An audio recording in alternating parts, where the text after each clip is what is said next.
بسم اللہ الرحمن الرحیم۔ سورہ انعام کا رکوع نمبر 20 یعنی آخری رکوع، اور 8ویں پارے کا رکوع نمبر 7 یہ چل رہا تھا۔ اس کا ترجمہ آدھا ہوا تھا اس رکوع کا۔ اب یہاں سے من جاء بالحسنہ، یہاں سے میں اس کا ترجمہ مختصر گرامر کے ساتھ شروع کرتا ہوں، اور پھر انشاءاللہ آج کے ایپیسوڈ میں سورہ انعام کے اس آخری رکوع کی تفسیر پیش ہوگی۔ بسم اللہ الرحمن الرحیم۔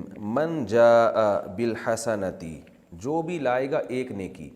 یہ عربی میں جو تا لگتی ہے نا، گول تا، یہ بعض دفعہ وحدت کو بیان کرنے کے لیے ہوتی ہے، یعنی ایک یوں بیان کرنے کے لیے ہوتی ہے، یہ چیز ایک ہے۔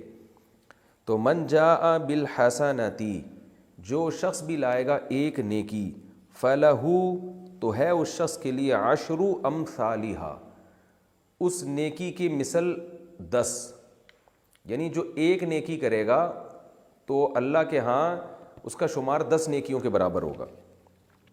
ومن جاء بالسیئۃ، اور جو لائے گا ایک گناہ۔ یہ لائے گا ترجمہ میں کیوں کر رہا ہوں؟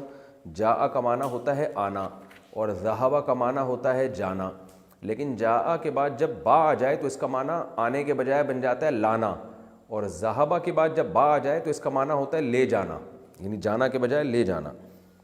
ومن جاء بالسیئۃ، اور جو لائے گا ایک گناہ، فلا یجزا، تو نہیں بدلہ دیا جائے گا اس کو، الا مثلہا، مگر اسی کے مثل، یعنی ایک گناہ ایک ہی گناہ لکھا جائے گا، اس کو اتنا ہی بدلہ دیا جائے گا۔ وہم لا یظلمون، اور ان پر ظلم نہیں کیا جائے گا۔ قل، اے نبی ان سے کہہ دیجئے، اننی، بے شک میں، ہدانی، مجھے ہدایت دی ہے، ربی، میرے رب نے، الی صراط مستقیم، ایک سیدھے راستے کی طرف۔ وہ سیدھا راستہ کیا ہے؟ دینن، وہ ایک دین ہے، قیمن، بالکل سیدھا، مضبوط۔ مضبوط کا معنی جس کی بیس بڑی مضبوط ہے، دلائل کی بیس پہ وہ قائم ہے، وہ ہوائی باتوں پہ یا جاہلیت کی رسومات پہ نہیں ہے، تو اس لحاظ سے اس کو قیمن کہا۔ قائم ہونے سے، یہ قائم ہونا، کھڑا ہونا نا، کوئی چیز مضبوطی سے محکم ہے، مضبوط ہے، اپنے بنیادوں پہ کھڑی ہوئی ہے وہ۔ ملت ابراہیم، اور وہ کون سا دین ہے؟ ابراہیم کی ملت ہے، حنیفاً، حنیف کا معنی تمام باطل چیزوں سے ہٹتے ہوئے، یعنی میرے رب نے میری رہنمائی کی ہے ایک سیدھے راستے کی طرف۔ وہ سیدھا راستہ ایک ایسا دین ہے جو مضبوط بیس پہ قائم ہے، جس کا نام ملت ابراہیم ہے، اور وہ دین تمام باطل ادیان سے جدا ہے، ان سے ہٹ کے سیدھے راستے کی طرف جا رہا ہے، ان کی طرف مائل نہیں ہوتا وہ۔ وما کان من المشرکین، اور ابراہیم مشرکین میں سے نہیں تھے۔ قل، اے نبی ان سے کہہ دیجئے، ان صلاتی، بے شک میری نماز، ونسکی، اور میری تمام عبادتیں، نسک قربانی کو بھی کہا جاتا ہے، حج کے ارکان کو بھی کہا جاتا ہے، اور مطلق کوئی بھی چیز جو عبادت کے طور پہ کی جائے۔ عبادت کا مفہوم میں پہلے کئی بار بیان کر چکا ہوں، تو یہاں اس کا مفہوم مفسرین زیادہ تر عبادت کے معنی میں کرتے ہیں کہ ایک نماز جیسی عبادت، اور کامن جو بھی عبادتیں ہیں وہ میری عبادتیں، ومحیایا، اور میری حیات یعنی میری زندگی، ومماتی، اور میری موت، للہ رب العالمین، یہ تمام چیزیں ہیں اللہ کے لیے جو تمام جہانوں کا پالنے والا ہے۔ لا شریک لہو، اس کا کوئی شریک نہیں ہے، وبذالک امرت، اور اسی بات کا مجھے حکم دیا گیا، وَأَنَا أَوَّلُ الْمُسْلِمِينَ، اور میں فرمانبردار بننے والوں میں سب سے پہلا ہوں۔ قل، کہہ دیجئے، اغیر اللہ ابغی ربا، کیا اللہ کے علاوہ میں تلاش کروں کسی کو رب؟ وَهُوَ رَبُّ كُلِّ شَيْءٍ، حالانکہ وہ ہر چیز کا پالنے والا ہے۔ وَلَا تَكْسِبُ كُلُّ نَفْسٍ، اور نہیں کمائے گا ہر نفس، الا علیہا، مگر اپنے خلاف۔ جو آدمی برائی کر رہا ہے وہ اپنے ہی خلاف کر رہا ہے۔ وَلَا تَزِرُ، اور نہیں بوجھ اٹھائے گا، وزر کہتے ہیں بوجھ کو، وزر یزیرو اصل میں تھا وزر یوزیرو، بوجھ اٹھانا، اور نہیں اٹھائے گا وازرتن، کوئی بوجھ اٹھانے والا۔ یہاں والی اس لیے کہ نفس مراد ہے نا، نفس کا لفظ مؤنث ہے عربی میں، یعنی نفس وازرتن، کوئی بوجھ اٹھانے والا بوجھ نہیں اٹھائے گا، وزر اخرى، یعنی وزر نفس اخرى، کسی دوسرے نفس کا بوجھ، یعنی کوئی بھی کسی دوسرے کا بوجھ نہیں اٹھائے گا۔ ثم الی ربکم، پھر تمہارے رب کی طرف مرجعکم تمہارا لوٹنا ہے، فَيُنَبِّئُكُم پھر وہ رب تمہیں خبر دے گا، بِمَا كُنتُم فِيهِ تختلفون ان چیزوں کی جس میں تم اختلاف کیا کرتے تھے، ان کی حقیقت تمہارے سامنے کھول دے گا۔ وَهُوَ الَّذِي جَعَلَكُمْ اور اللہ وہ ذات ہے جس نے بنایا تمہیں خلائف الارض زمین کا خلیفہ، خلیفہ کی جمع خلائف آتا ہے، یعنی زمین کا جانشین اس نے تمہیں بنایا ہے زمین میں۔ وَرَفَعَ بَعْضَكُمْ فَوْقَ بَعْضٍ اور اس نے بلند کیا ہے تم میں سے بعض کو بعض کے اوپر، یعنی بعض کو بعض کے اوپر درجات دیے اس نے، درجات کے اعتبار سے، یعنی بعض کو بعض پر اس نے فضیلت دی درجوں کے اعتبار سے۔ لِيَبْلُوَكُمْ تاکہ وہ تمہیں آزمائے، فی ما ان نعمتوں میں آتاکم جو نعمتیں اس نے تمہیں دی ہیں۔ ان ربک بے شک تیرا رب سریع العقاب بہت جلد عذاب دینے والا ہے، وَإِنَّهُ اور بے شک وہ رب لغفور الرحیم بہت زیادہ مغفرت کرنے والا اور رحم کرنے والا ہے۔ یہ جی سورہ انعام کے آخری رکوع کا لفظی ترجمہ ہوا۔ اب ہم اس کی تفسیر کی طرف چلتے ہیں۔ چونکہ سورہ انعام میں شروع ہی توحید کے مضمون سے ہوئی، اللہ کی بڑائی کبریائی، الحمدللہ الذی جعل خلق السماوات والارض وجعل الظلمات والنور ثم الذین کفروا بربہم یعدلون، یہاں سے سورہ شروع ہوئی تھی کہ اللہ نے آسمان و زمینوں کو بنایا اور کافر لوگ اسی کے ساتھ دوسروں کو شریک ٹھہرانے لگتے ہیں۔ تو سورت کا اختتام بھی اسی مضمون پہ ہو رہا ہے، اس کا خلاصہ پیش کیا جا رہا ہے کہ اسلام کے علاوہ آپ کو جتنے کانسیپٹ نظر آئیں گے وہ کسی ایک نظریے پہ قائم نہیں ہیں، ان کی درجنوں آراء ہیں، درجنوں نظریات ہیں، درجنوں رسومات ہیں۔ آپ دیکھ لیں آج بھی ہندوؤں میں دیکھ لیں کہ ایک بھگوان نہیں سینکڑوں بھگوان ہیں، ٹوٹتے چلے گئے ہیں، کیونکہ بیس ہی جب کسی چیز کی مضبوط نہیں ہوتی تو پھر اس میں اختلاف لامحدود ہوتا ہے۔ تو مشرکین کے بھی درجنوں نظریات تھے، کوئی ایک دین نہیں تھا جس کو سب فالو کر رہے ہوں، اس ایک دین میں بھی درجنوں دین تھے۔ تو قرآن یہاں ان کی برائی بیان کر رہا ہے، ان الذین فرقوا دینہم جنہوں نے اپنے دین کو ٹکڑے کر دیا، یعنی جو اصل دین تھا جس پہ چلنے کا ان کو حکم تھا وہ اصل دین تھا ملت ابراہیم، ابراہیم کی ملت کو فالو کرنا ہے، جس کی بیسک تعلیمات کیا تھیں؟ اس کائنات کو بنانے والا ایک، اس کے ساتھ کوئی عبادت کے شریک نہیں، اپنی طرف سے چیزوں کو نہ حلال کرنا ہے نہ حرام کرنا ہے، کچھ رسومات ایسی نہیں ہے جن رسومات کو تم فالو کرو گے تو اللہ تم سے راضی ہو جائے گا، بلکہ اللہ کن چیزوں سے راضی ہوتا ہے پچھلے رکوع میں بتایا، وہ تو کہتا ہے شرک نہیں کرو، وہ تو کہتا ہے والدین سے اچھا سلوک کرو، کرنے کے کام یہ ہیں، یتیموں کا مال نہ کھاؤ، ٹھیک ہے نا، معاہدوں کی خلاف ورزی نہ کرو، بات ہمیشہ عدل و انصاف کی کرو، وہ تو ان چیزوں سے خوش ہوتا ہے۔ لیکن اللہ فرماتے ہیں اصل دین کو سے انہوں نے انحراف کیا، اس کو جدا کر دیا اپنے عمل سے۔ وہ جدا کیا کیا؟ مشرکین کی درجنوں جماعتیں بن گئیں، وَكَانُوا شِيَعًا اور وہ پھر مختلف گروہوں میں بٹ گئے۔ مختلف گروہ یہی ہیں کہ آپ دیکھ لیں کہ جتنے مشرکین ہیں ان کی درجنوں آراء ہیں، بھگوانوں کی درجنوں قسمیں ہیں، رسومات کی درجنوں قسمیں ہیں۔ تو اے نبی لست منہم فی شیء آپ ان میں سے کسی بھی چیز میں نہیں ہیں۔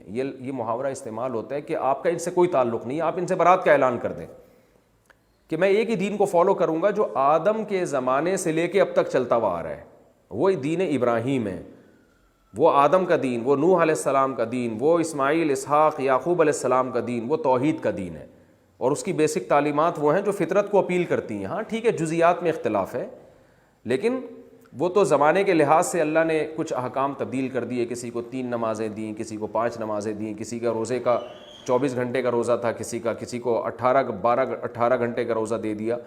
وہ جزیات تو چینج ہو سکتی ہیں لیکن بیسک سب کی ایک ہی ہے کہ خدا کو راضی کرنا ہے، اور اپنی زمانے کی رسومات کو بیس نہیں بنانا، اس کی بیس دلیل اور عقل ہونی چاہیے۔ انما امرہم الی اللہ تو ان کا معاملہ اللہ کے سپرد ہے، اللہ ان سے پوچھے گا۔ ثم ینبئہم بما کانوا یفعلون جو کچھ یہ کیا کرتے تھے اللہ پھر ان کو اس بات کی خبر دے گا کہ تم نے دین برحق سے کیسے انحراف کر کے درجنوں ٹکڑوں میں تم بٹ گئے۔ جیسے قرآن کی بہت سی آیتوں کا آج کے فرقہ پرستوں نے حشر نشر کیا ہے نا، لیبل یہ لگایا کہ ہم امت کو جوڑ رہے ہیں، لیکن جوڑنے کے نام پہ امت کو توڑنا شروع کر دیا، اور قرآن کی وہ آیتیں جو جوڑ کے لیے تھیں انہی آیتوں کو توڑ کا ذریعہ بنا لیا۔ تو اس آیت کا بھی آج کے فرقہ پرستوں نے یہی حشر کیا ہے۔ آپ نے جگہ جگہ بینر لگے دیکھے ہوں گے، ہم تو بچپن میں بہت دیکھتے تھے کہ ایک نیا فرقہ آیا تھا، میں نام نہیں لیتا، اس درس کو میں نہیں ان چیزوں سے آلودہ کرنا چاہتا. فرقے ابھی بھی ہیں، بہت سارے ہیں. وہ کیا لیبل لگاتے ہیں کہ یہ مسلمانوں میں جو 4 مسلک بن گئے، حنفی، شافعی، مالکی، حنبلی، سب کے جدا جدا امام ہیں، تو ہمارا امام تو اصل میں ایک محمد صلی اللہ علیہ وسلم ہے. تو یہ وہ آیت ان پر چسپاں کرتے ہیں کہ انہوں نے اپنے دین کو ٹکڑے ٹکڑے کر لیا اور کیا ہے کہ مختلف گروہوں میں بٹ گئے ہیں. تو پھر اس سے یہ حنفی، شافعی اور یہ سارے مسئلے نکال کے نا انہوں نے کہا ایک امام ہونا چاہیے، اور وہ ہے ہمارا امام، اور ایک ہماری جماعت ہے جس کا نام مسلم ہے، اور ایک جماعت کو اور ایک امام کو فالو کرو، اور ہمارا امام صرف محمد صلی اللہ علیہ وسلم ہے. تو یہ بھی وہی تحریف ہے قرآن کی جو یہودی کیا کرتے تھے، یحرفون الکلمہ عن مواضعہ، کہ کلام کو اس کے اصل مفہوم سے ہٹا کے اپنے مطلب کا مفہوم پہنا دیا کرتے تھے اس کو. ان لوگوں نے کیا کیا اس بیس پہ نا کہ یہ 4 فرقے بنے ہوئے امت میں، حنفی، مالکی، شافعی، حنبلی، تو یہ دیکھو ان الذین فرقوا دینہم، انہوں نے دین کو ٹکڑے کر دیا ہے، دین تو ایک ہی ہے. اس کے نتیجے میں انہوں نے 5واں فرقہ ایجاد کر لیا، اور پھر کسی نے 6ٹھا ایجاد کر لیا. تو امت متحد تو نہ ہوئی نا. امت کو تو آپ نے 6ٹھے، 7ویں، 8ویں، 10ویں اور پتہ نہیں درجنوں فرقے قرآن و حدیث کے نام پہ اس آیت کی بیس پہ بن چکے ہیں. تو میں نے جو اس کی تفسیر کی ہے اس میں آپ سمجھ گئے ہوگے اس سے مراد کیا ہے کہ دین کی جو بیس ہے، دین کی جو اصل تعلیمات ہیں، ان اصل تعلیمات سے جو انحراف کرے گا وہ اس آیت کا مصداق ہوگا. فروعی مسائل میں اختلاف اس آیت میں داخل نہیں ہے کیونکہ وہ تو صحابہ کرام میں موجود تھا. تو فروعی مسائل کی بیس پر آپ کسی مجتہد کو، کسی مفتی کو، کسی محدث کو، کسی فقیہ کو فالو کرتے ہیں تو اس کو مجازاً امام کہا جاتا ہے. اصل امام تو رسول اللہ صلی اللہ علیہ وسلم ہی ہے. جیسے ہم حدیث میں امام بخاری کو امام کہتے ہیں، تو ایسے ہی فقہ میں امام ابو حنیفہ کو امام کہتے ہیں، کوئی امام شافعی کو امام کہتے ہیں. تو اس کا یہ مطلب نہیں ہے کہ آپ نبی صلی اللہ علیہ وسلم کو امامت سے خارج کرنے. اصل امام تو وہ نبی صلی اللہ علیہ وسلم ہی ہیں. تو آپ کی احادیث کی تشریحات میں اگر اختلاف ہوگا تو کوئی ایک امام کی رائے کو فالو کر رہا ہے اس تشریح میں، کوئی دوسرے امام کی رائے کو فالو کر رہا ہے، تو اس فالو کرنے کو فرقواریت نہیں کہتے. یہ تو قرآن و سنت سے ثابت ہے. یہ تو صحابہ کے دور میں بھی ہوا ہے. کسی نے ایک کی رائے کو فالو کیا. اہل مکہ عبداللہ بن عباس کی رائے کو فالو کیا کرتے تھے صحابہ کے دور میں. کوفہ والے عبداللہ بن مسعود کی رائے کو فالو کیا کرتے تھے، گویا انہوں نے عبداللہ بن مسعود کو امام بنایا ہوا تھا اپنا. تو یہ تو اس دور میں بہت تھا. یہ تو آج بھی ہے اور یہ ہمیشہ رہے گا. اسی بیس پر پھر رائے میں اختلاف ہوا. کسی نے کہا رفع الیدین کرو، کسی نے کہا نہیں کرو، کسی نے کہا امام کے پیچھے فاتحہ پڑھو، کسی نے کہا نہیں پڑھو. ان سب کا بیسک مقصد اللہ کو راضی کرنا. جس کے پاس جو حدیث پہنچی اور جو اس کی سمجھ میں آیا اس نے اس پہ فتویٰ دیا. تو یہ جو اس بیس پہ جو اختلاف ہے یہ قطعاً اس فرقواریت میں داخل نہیں ہے جس سے قرآن منع کر رہا ہے، جس سے حدیث منع کر رہی ہے. اس میں وہ اہل بدعت مراد ہیں جو اہل سنت والجماعت سے خارج ہیں، جنہوں نے اسلام کی بیسک تعلیمات بیس کو ہی چینج کر دیا. جنہوں نے، جیسے آج بہت سے اہل بدعت ایسے ملیں گے جن میں امامت کا یہ عقیدہ ہے. امام کا ان کی نظر میں امام جو ہے نا، جس کو وہ امام مانتے ہیں، وہ امام قرآن و حدیث کے خلاف بھی بات کر سکتا ہے. کہتے ہیں وہ اگر قرآن و حدیث کے خلاف بھی جائے گا تو بھی ہم نے اس کو فالو کرنا ہے، حالانکہ یہ اسلام میں نہیں ہے. تو اس طرح بدعت، جنہوں نے تقدیر کا انکار کیا اہل بدعت میں، جنہوں نے اللہ کی رؤیت کا انکار کر دیا کہ اللہ کو دیکھنا ممکن ہی نہیں ہے آخرت میں بھی، بہت ساری احادیث کا انکار کر دیا. حضرت علی کے دور میں کچھ خوارج وجود میں آئے تھے جنہوں نے حضرت علی کی خلافت کا انکار کر دیا قرآن کی آیت کا بہانہ بنا کے، حالانکہ خلافت اور حکومت تو یہ تو قرآن و سنت سے ثابت ہے. تو اس طرح کے وہ فرقے جنہوں نے دین کی بنیادیں ہلا دی ہیں وہ یقیناً اس میں داخل ہیں. سب سے پہلے تو اس میں مشرکین مکہ داخل ہیں جنہوں نے حضرت ابراہیم کے دین میں تحریفات کرتے کرتے درجنوں نئے دین بنا لیے. ابراہیم علیہ السلام کے دین کی تو بیس ہی توحید پر تھی. مشرکین مکہ کے دین کی بیس توحید نہیں بلکہ اس کی بیس ہی شرک پر تھی، تو جڑ سے ہی ختم ہو گئے. تو سب سے پہلے اس میں مشرکین مکہ داخل ہیں. پھر اسلام میں پیدا ہونے والے وہ 72 فرقے ہیں جن میں نبی صلی اللہ علیہ وسلم نے فرمایا کہ 72 کے 72 جہنم میں اور ایک فرقہ جنت میں جائے گا. وہ فرقہ کون سا ہوگا؟ آپ صلی اللہ علیہ وسلم نے فرمایا ما انا علیہ و اصحابی، جس پر میں اور میرے صحابہ تھے. تو اس میں بتا دیا کہ بیس تمہاری قرآن و سنت اور صحابہ ہونی چاہیے. تو چاروں اماموں کی بیس، امام ابو حنیفہ، امام مالک، امام شافعی، احمد بن حنبل رحمہم اللہ تعالی، ان کی بیس قرآن، حدیث اور صحابہ ہی تھے. یہی وجہ ہے کہ مخالفین بھی ان کو گمراہ نہیں کہتے. تو جب ان چاروں اماموں کو پوری امت گمراہ نہیں مانتی بلکہ چاروں کو یہ مانتی ہے کہ یہ قرآن حدیث اور صحابہ کو مانتے تھے اور انہی تین بنیادوں پر انہوں نے آگے فتویٰ دیا ہے، تو آپ بتائیے کہ ان کو فالو کرنے والے پھر گمراہ کیسے ہو گئے؟ اہل حق کو فالو کرنے والا اہل حق کہلاتا ہے، گمراہ کو فالو کرنے والا گمراہ کہلاتا ہے۔ تو اس لیے اس آیت کا جو فروعی اختلاف امت میں پیدا ہوئے ہیں اس اختلاف سے کوئی تعلق نہیں ہے، بلکہ اس آیت کو اس پہ چشمہ کر کے نیا فرقہ بنا دیا اگر آپ نے، تو پھر آپ پر یہ آیتیں فٹ آئیں گی۔ جیسے بعض لوگ، ایک صاحب میرے پاس آئے کہنے لگے کہ یہ اتنے سارے فرقے بن گئے ہیں تو یہ تو قرآن و سنت کے خلاف ہیں، تو میں نے کہا آپ نے ایک پانچواں بنا لیا ہے، اور پانچواں ایسا بنایا جس کا 1400 سال سے کوئی ثبوت ہی نہیں ملتا، 15ویں صدی میں وہ فرقہ پیدا ہو رہا ہے، تو آپ تو پانچواں بنا رہے ہیں، اور کمال یہ کہ پانچواں پھر دو حصوں میں ڈیوائیڈ ہو گیا، وہ بھی پارٹ 1 اور پارٹ 2 بن گیا۔ تو نبی صلی اللہ علیہ وسلم نے فرمایا میری امت گمراہی پہ کبھی بھی جمع نہیں ہو سکتی۔ تو آپ کو علماء اگر صدیوں تک ملیں گے تو انہی 4 مکاتب فکر ہی کے ملیں گے، کچھ حنفیہ ہیں، کچھ مالکیہ ہیں، کچھ شوافع ہیں، کچھ حنابلہ ہیں، اور چاروں کی بیس قرآن و سنت ہی پر ہے، اور ان میں اختلافات وہی نوعیت کے ہیں جو صحابہ میں بھی ہوئے تھے۔ رفع الیدین کا اختلاف، آمین زور سے آہستہ، یہ اختلاف اسلام کے اندر کا اختلاف ہے، یہ اسلام کے باہر کا اختلاف نہیں ہے۔ تو اس لیے اس پر یہ آیتیں چسپاں کرنا یہ بہت بڑی جہالت اور گمراہی کی بات ہے جو آج کل لوگ کر رہے ہیں، اور اس سے امت میں آگ لگا رہے ہیں وہ۔ تو فرمایا جنہوں نے دین برحق سے اختلاف کیا اور پھر ٹکڑوں میں بٹ گئے، لَسْتَ مِنْهُمْ فِي شَيْءٍ، اے نبی آپ کا ان سے کوئی تعلق نہیں ہے۔ تو رسول اللہ صلی اللہ علیہ وسلم کو بتایا جا رہا، حالانکہ دیکھیں اگر اس سے فروعی اختلاف مراد ہوتا تو فروعی اختلاف تو نبی نے بھی کیا ہے، یعنی اسلام میں جو فروعی مسائل ہیں وہ یہود و نصارہ سے مختلف ہیں۔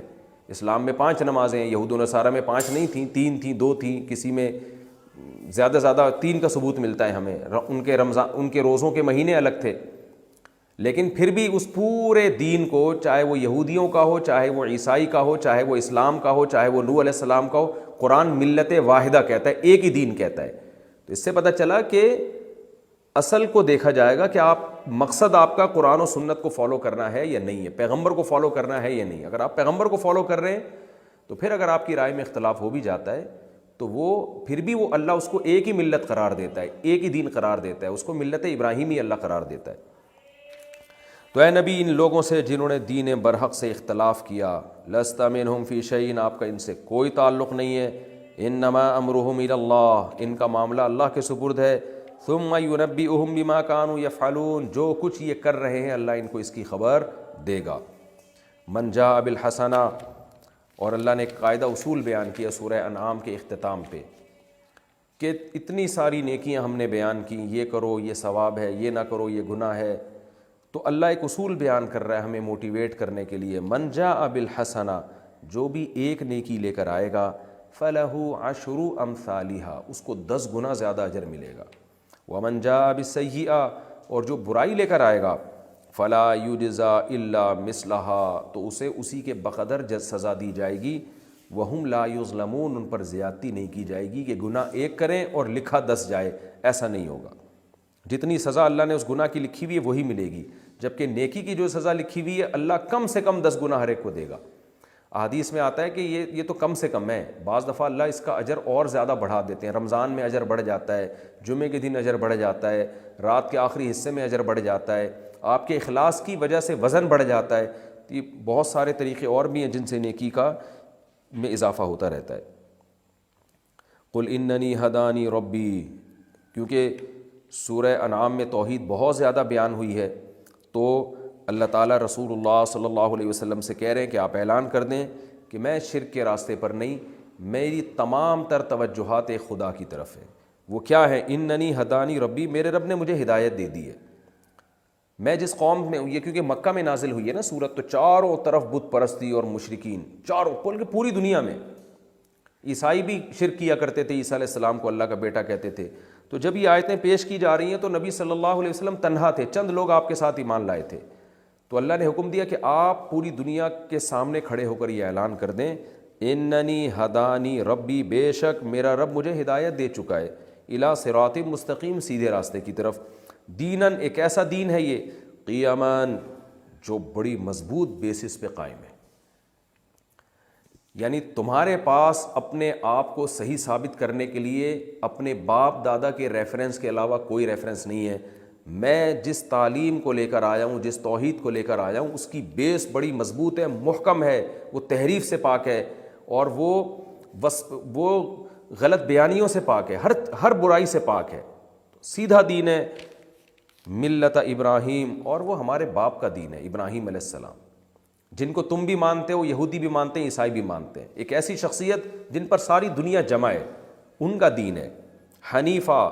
اور اس دین کی خاصیت کیا ہے کہ میں جس دین کو فالو کر رہا ہوں اس میں باطل دین کا کوئی آپشن نہیں ہے, بلکہ ان باطل تمام دینوں سے منہ موڑ کر اس سیدھے دین کی طرف. یہ بھی بہت اہم پوائنٹ کی بات ہے, خوب سمجھ لیں.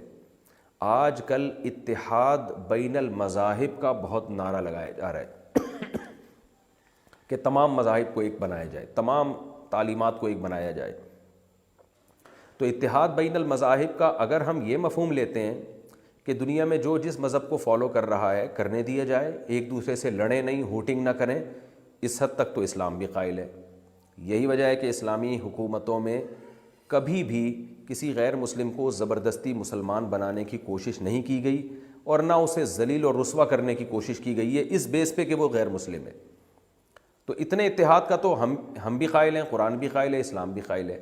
لیکن اتحاد بین المسلم کا یہ مطلب کہ اسلام اور غیر اسلام میں فرق ختم ہونا شروع ہو جائے, مسلمان ہندوؤں کے تہواروں کو انجوائے کرنا شروع کر دیں, مسلمان کرسمس منانا شروع کر دیں, ہندو آپ کی مسجدوں میں آئیں, آپ ان کے مندروں میں جائیں, عیسائی آپ کے ہاں 2-4 نمازیں پڑھ لیا کریں تو آپ اتوار کو ان کے ہاں جا کے بھی چرچ میں کچھ عبادت کر لیا کریں. اس چیز کا اسلام قائل نہیں ہے. کیوں؟ اسلام کہہ رہا ہے حنیفاً, تمام باطل ادیان سے ہٹ کے سیدھے راستے پہ چلنا ہے.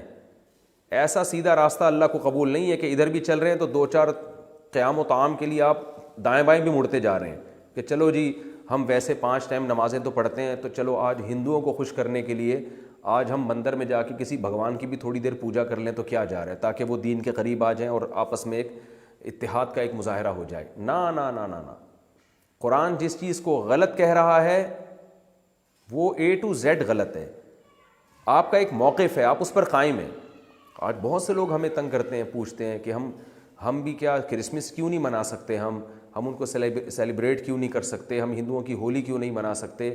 انہی آیتوں کی بیس پر علماء نے کہا ہے کہ کسی قوم کی مذہبی رسومات میں آپ کو شرکت کی اجازت نہیں ہے, کیونکہ مذہب سے آپ نے زبان سے بھی برات کا اعلان کرنا اور اپنے عمل سے بھی برات کا اعلان کرنا ہے, عمل سے بھی. اس کی مثال ایسے ہے جیسے ایک آدمی شراب بیچ کے پیسہ کماتا ہے.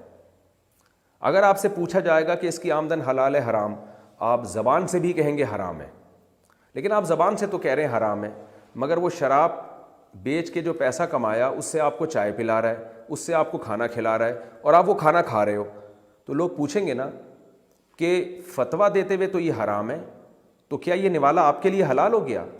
اب آپ ایسے موقع پہ یہ جواب دیں کہ جی میں جوڑ پیدا کرنے کے لیے, میں لوگوں کو قریب لانے کے لیے اس کا کھانا کھا رہا ہوں, تو عقل مند آدمی کیا کہے گا کہ بھائی کیا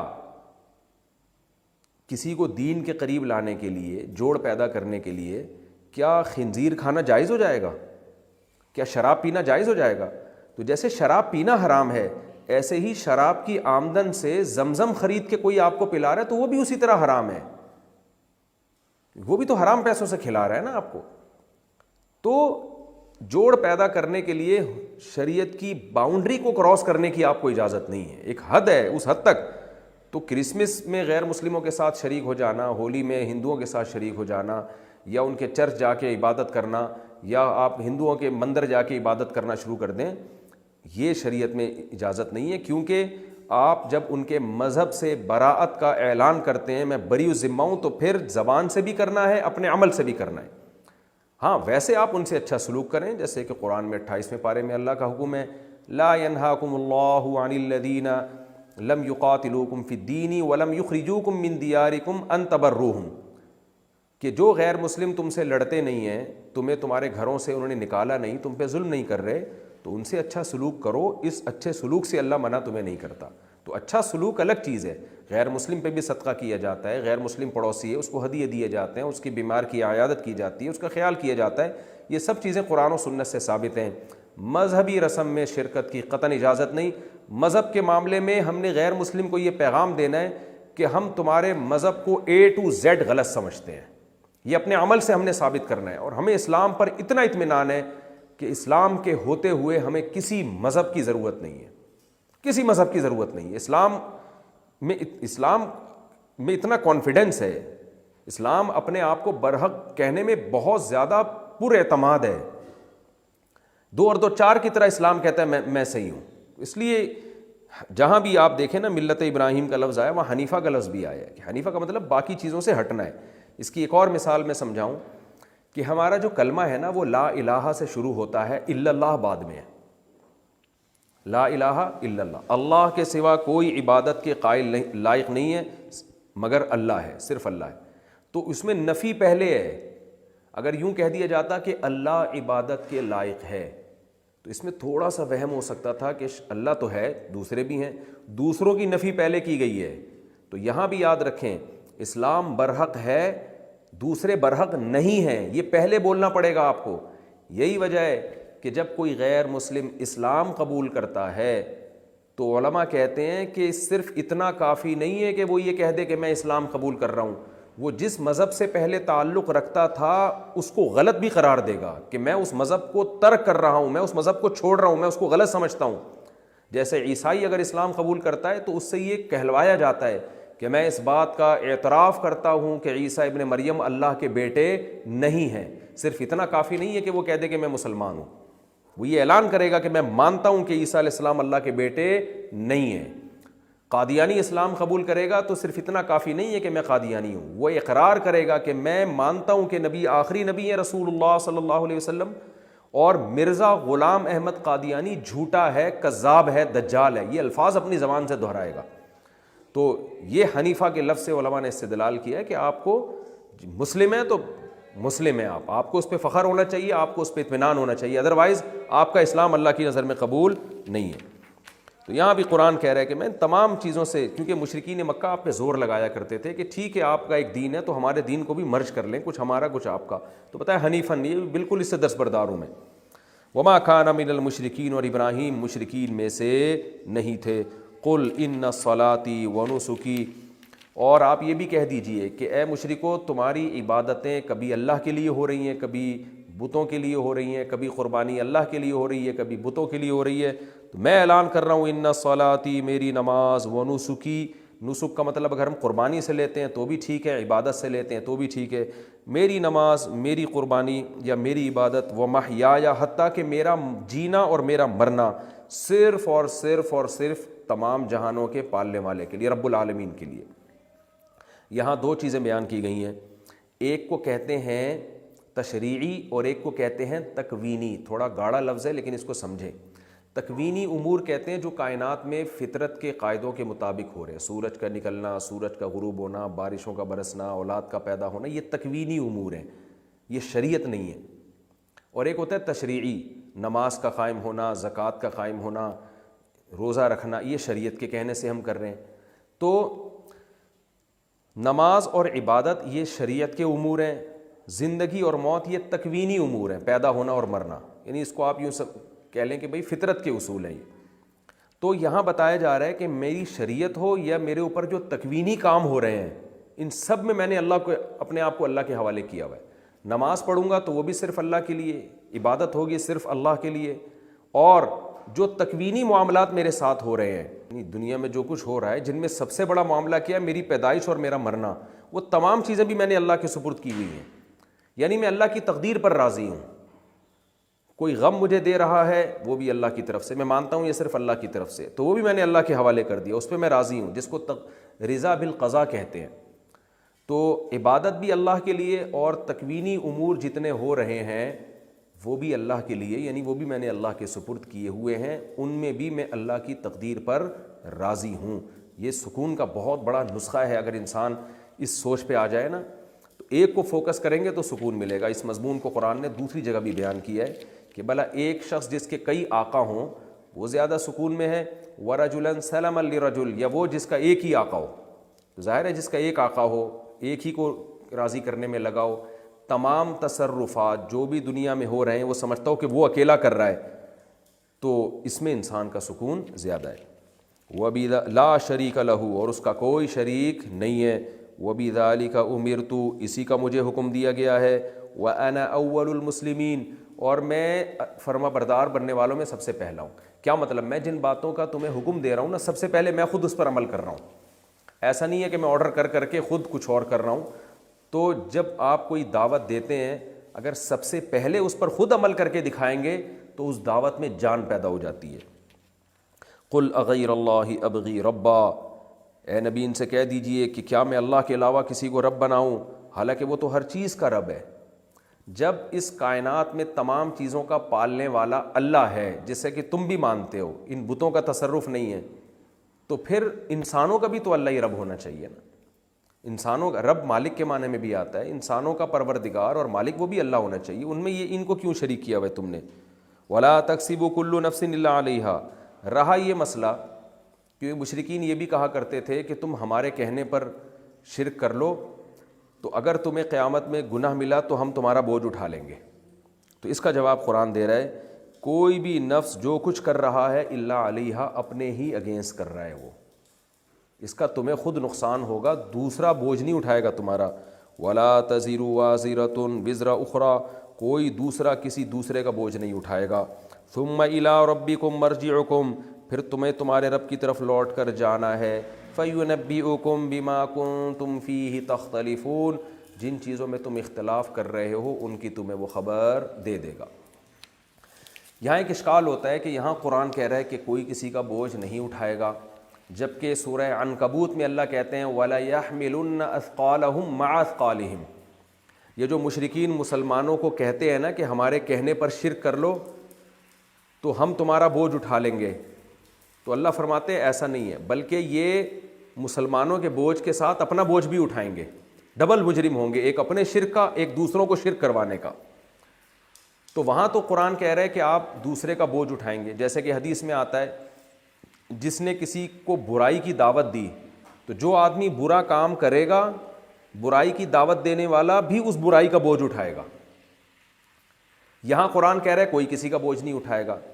تو خوب سمجھیں، یہاں مطلب یہ ہے کہ دوسرے سے بوجھ اٹھا کے اس کو ہینڈ فری کر دینا، اپنے اوپر بوجھ ڈال دینا، یہ والا بوجھ کوئی نہیں اٹھائے گا۔ جیسے کہ یہاں مشرکین کہتے تھے کہ تم ہمارے کہنے پر شرک کر لو، ہم تمہارا بوجھ اٹھا لیں گے، یعنی تم فری ہو جاؤ گے، تمہیں خدا کچھ نہیں کہے گا، کیونکہ تم نے ہمارے کہنے سے کیا ہوگا نا، ہمارے آرڈر پہ کیا ہوگا تو ہم اٹھا لیں گے۔ تو یہاں قرآن کہہ رہے ہیں ایسا نہیں ہوگا کہ آپ دوسرے کا بوجھ اٹھا کے اپنے اوپر رکھ لیں اور اس کو فری کر دیں۔ ہاں یہ ضرور ہے، دوسری آیت سے ہمیں پتہ چلتا ہے کہ وہ تو بوجھ اٹھائے گا، تمہارے اوپر بھی ڈبل بوجھ آئے گا، وہ ڈبل بوجھ تمہارا اپنے گناہ کا ہوگا، دوسرے کے گناہ کا نہیں ہوگا۔ تمہارا اپنا گناہ کیا ہے؟ ایک تو شرک، ایک دوسرے کو شرک کی دعوت دینا، تو یہ دعوت دینے کا بوجھ تمہارا اپنا جرم ہے، یہ تمہیں اٹھانا پڑے گا۔ تو یعنی دوسرے کے کندھے سے بوجھ اٹھا کے اپنے اوپر رکھ کے دوسرے کو فری کر دینا، یہ والا بوجھ کوئی کسی کا نہیں اٹھائے گا، اپنا ڈبل بوجھ اٹھا لے گا، ایک تو اپنے گناہ کا، ایک دوسرے کو دعوت دینے والے گناہ کا۔ تو اس طرح یہ ان آیتوں میں تطبیق ہے، تو کوئی تعارض نہیں ہے۔ وَهُوَ الَّذِي جَعَلَكُمْ خَلَائِفَ الْأَرْضِ، ابھی آخری آیت ہے۔ اس آیت میں اللہ تعالیٰ تمام انسانیت پر اپنا ایک احسان جتلاتے ہیں کہ دیکھو زمین تمہیں وراثت میں نہیں ملی ہے، زمین تم نے خود نہیں بنائی ہے، تو اس زمین پہ تمہیں اللہ نے جانشین بنایا ہے۔ جانشین کا مطلب اپنا نائب، زمین کی باغ ڈور انسان کے حوالے کی ہے۔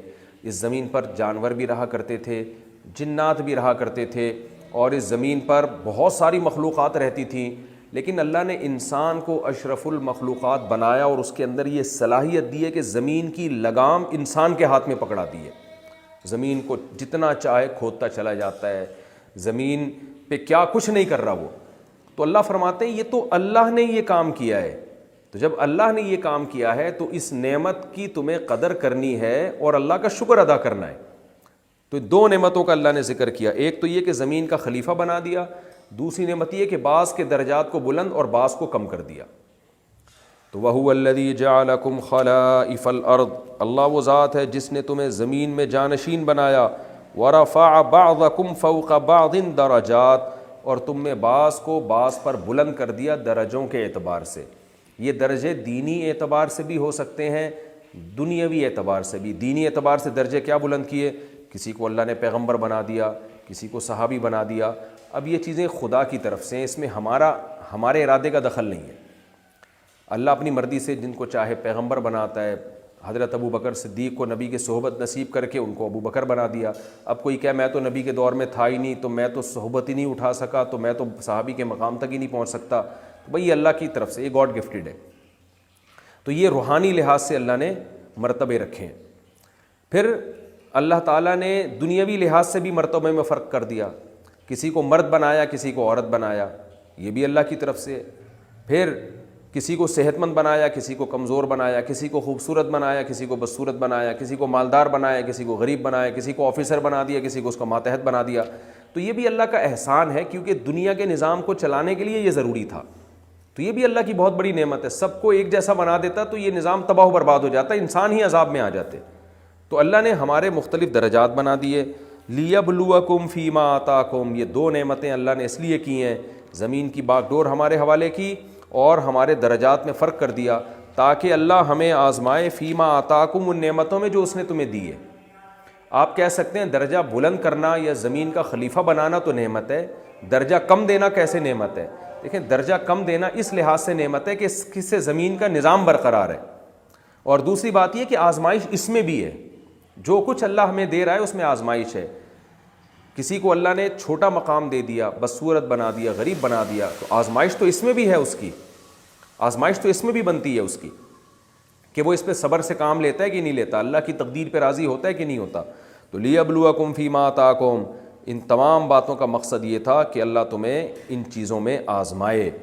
ان ربک سریع العقاب، خوب سمجھ لو کہ تیرا رب بہت جلدی عذاب دینے والا ہے. سریع کا معنی جلدی اور عقاب کا معنی عذاب. بہت جلد وہ عذاب دینے والا ہے. لیکن اگر تم توبہ کر لیتے ہو، برائیوں سے باز آ جاتے ہو، وَإِنَّهُ لَغَفُورٌ الرحیم، تو وہ بہت زیادہ معاف کرنے والا اور اپنے بندوں پر رحم کرنے والا بھی ہے. تو اللہ نے اپنی ان تین باتوں کے ساتھ اس صورت کو ختم کیا. ایک تو یہ کہ اس زمین میں تمہارا مقصد آزمائش ہے، کیونکہ جب انسان یہ سمجھتا ہے کہ میں آزمائش کے لیے نہیں ہوں تو منمانی زندگی گزارتا ہے، جیسا کہ آج کل لوگ گزار رہے ہیں. تو سورت کے اختتام میں اللہ نے بتایا کہ آزمانے کے لیے تمہیں پیدا کیا ہے، اور آزمائش کے بعد سزا بھی ہوگی، اور اگر آزمائش میں پورا اترتے ہو تو مغفرت اور رحم بھی ہوگا. تو اپنی ان دو صفات کے ساتھ اللہ نے سورت کو ختم کیا کہ یہ نہ سمجھو کہ اللہ سورہ انعام نازل کر کے غافل ہو گیا ہے. ان ربک لسریع العقاب، بہت جلد وہ عذاب دینے والا ہے. موت کے بعد ہی برزخ میں عذاب شروع ہو جاتا ہے. وَإِنَّهُ لَغَفُورٌ الرحیم، لیکن مایوس ہونے کی بھی ضرورت نہیں ہے. اللہ دھمکیاں نہیں دے رہا تمہیں. اگر تم اللہ کی طرف آ جاتے ہو تو مغفرت کرنے والا بھی ہے، جو کچھ ہو چکا سب معاف کر دے گا. رحیم صرف معاف نہیں کرے گا بلکہ اضافی بھی دے گا، رحم بھی کرے گا تمہارے اوپر. یہ ہماری الحمدللہ سورہ انعام اختتام تک پہنچی ہے، اور یہ رکوع بھی بہت اہم ہے. وقت ہمارا ابھی تھوڑا سا باقی ہے، لیکن میں سمجھتا ہوں کہ اب ہم اگلی صورت اگلے ایپیسوڈ میں شروع کریں تو زیادہ اچھا ہے. تو انشاءاللہ اب ہم اگلے ایپیسوڈ میں اس کا تھوڑا سا میں پہلے خلاصہ پیش کر دوں. اس میں اللہ نے بتایا کہ دین برحق ایک ہی دین ہے جس کو تم سب نے فالو کرنا ہے، اور وہ ہے اسلام. اور اس میں جو اصولی اختلاف کر کے لوگوں نے فرقے بنا لیے، کتاب اور سنت کو حجت ہی نہیں سمجھتے، تو بدعتوں کی بنیادیں رکھ لیں.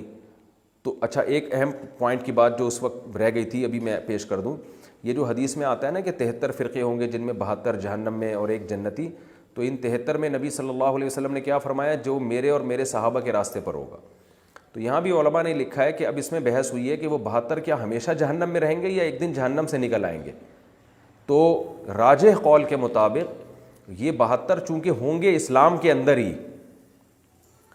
تو اور یہ عقیدہ توحید یا اسلام کی انہوں نے بدعتیں تو بہت ساری ایجاد کر لی ہوں گی. یعنی دو رائے ہیں اس میں. بعض تو کہتے ہیں کہ یہ وہ ہوں گے جو اسلام کا لیبل لگاتے ہوں گے لیکن ہوں گے اسلام سے خارج، جیسے قادیانی فرقہ ہے، تو لہذا یہ ہمیشہ جہنم میں جلیں گے. اور بعض نے یہ کہا کہ نہیں، یہ اسلام کے اندر کے فرقے ہیں، تو اس میں وہ فرقے داخل نہیں ہیں جو اتنا انحراف کریں کہ اسلام سے ہی نکل جائیں، بلکہ جو قرآن و سنت کو حجت ہی نہیں مانتے تھے لیکن عقیدے میں بہرحال اسلام کو فالو کرتے تھے. جیسے بدعتی لوگ ہیں یا اس ٹائپ کے جو لوگ ہیں جنہوں نے اسلام میں نئی نئی چیزیں ایجاد کر لیں، بدعتیں ہر بدعت کے پیچھے قرآن و سنت کا لیبل لگا ہوتا ہے اور بدعتوں میں انحراف کرتے کرتے کہاں کہاں چلے گئے ہیں وہ. تو ایسے فرقے مراد ہیں, ایسے 72 فرقے پیدا ہوں گے, لہٰذا ان کے مطابق پھر اس میں قادیانی داخل نہیں ہوں گے کیونکہ وہ تو اسلام سے بالکل ہی خارج ہیں. تو ان کے مطابق یہ جو 72 جہنمی ہوں گے پھر یہ ہمیشہ جہنم میں نہیں رہیں گے. وجہ اس کی یہ کہ اسلام کے جو توحید ہے اور عقیدہ رسالت ہے یا عقیدہ تقدیر ان کو مانتے تھے, انہوں نے عملی لحاظ سے بہت ساری بدعتیں ایجاد کر لی تھی, تو بدعتی لوگ اس میں داخل ہوں گے تو وہ ایک دن جہنم سے نکل آئیں گے پھر. تو یہ دونوں رائے اس میں بیان کی گئی ہیں, چونکہ ان الذین فرقوا دینہم میں یہ بھی اس کا مفہوم میں بہرحال یہ بھی داخل ہے, اس لیے میں نے اس کو بیان کر دیا. اللہ تعالیٰ سے دعا ہے کہ سورہ انعام میں ہم نے جو کچھ پڑھا سنا, اللہ ہمیں عمل کی توفیق عطا فرمائے اور عقیدہ توحید میں اللہ ہمیں مضبوطی دکھانے کی توفیق عطا فرمائے. آپ نے دیکھا سورہ انعام میں اللہ نے اپنی کبریائی بیان کی ہے, اور اس کا خلاصہ اس آیت میں اللہ نے بیان کیا, ان صلاتی و نسکی و محیای و مماتی للہ رب العالمین. یہ آیت بار بار پڑھا کریں, اس میں بڑا مزہ آتا ہے. میری نماز, میری قربانی, میرا جینا مرنا سب اللہ کے لیے, اس کا کوئی شریک نہیں ہے. یہ بار بار یہ پڑھا کریں, اس سے بڑا سکون ملتا ہے. میرا تجربہ ہے, نماز پڑھے, اللہ میری نماز میرا روزہ سب تیرے لیے, تیرے علاوہ ہم کسی کو معبود نہیں مانتے, ہم کسی کو ایسا اتنا پروٹوکول نہیں دیتے کہ اس کے لیے عبادت شروع کر دیں. تو جینا مرنا اور ہر کچھ سب کچھ تیرے لیے, تو اس سے بڑا سکون ملتا ہے, اس آیت کا ورد کرنے سے بڑا سکون ملتا ہے. تو یہ خلاصے کے طور پہ اللہ نے بیان کی ہے. اللہ ہمیں سمجھنے کی عمل کی توفیق عطا فرمائے. اگلے ایپیسوڈ میں انشاءاللہ میں 8ویں پارے کا رکوع نمبر 8 پیش کروں گا, اور سورہ اعراف کا پہلا رکوع انشاءاللہ آپ کے سامنے پیش ہوگا. اللہ تعالی ہم سب کو سمجھنے کی عمل کرنے کی توفیق عطا فرمائے. وما علینا الا البلاغ.